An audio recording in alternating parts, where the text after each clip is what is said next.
1.5 ലക്ഷം വർഷങ്ങൾ മുതൽ 3500 വർഷങ്ങൾക്കിടയിൽ കരയിൽ ജീവിച്ചിരുന്ന മാമത്തുകളെക്കുറിച്ച് നാം കേട്ടിട്ടുണ്ട്. 5000 വർഷങ്ങൾക്ക് മുൻപ് ജീവിച്ചിരുന്ന ഒരു കുഞ്ഞു മാമത്തിന്റെ അഴുകാത്ത നിലയിലുള്ള മൃതശരീരം റഷ്യയിൽ കണ്ടെത്തി. മാമത്തുകളെ പറ്റി കൂടുതൽ അറിയാനുള്ള ശ്രമങ്ങളിലാണ് ഇപ്പോൾ ഗവേഷകർ. റഷ്യയിലെ സൈബീരിയയുടെ ഭാഗമായ യക്കൂട്ടിയയിലാണ് കുട്ടിമാമത്തിനെ കണ്ടെത്തിയത്. റഷ്യൻ ഗവേഷകരാണ് നിർണായകമായ കണ്ടെത്തലിന് പിന്നിൽ. റഷ്യയിലെ യാന നദീതടത്തിൽ നിന്ന് കണ്ടെത്തിയതിനാലാണ് യാന എന്ന പേര് പെൺമാമത്തിന് നൽകിയിരിക്കുന്നത്.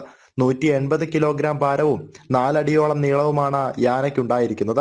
ലോകത്ത് ഇന്ന് വരെ കണ്ടെത്തിയതിൽ ഏറ്റവും നന്നായി സംരക്ഷിക്കപ്പെട്ട മാമത്തിന്റെ ഫോസിലാണ് ഗവേഷകർക്ക് ഇത്തവണ ലഭിച്ചത്.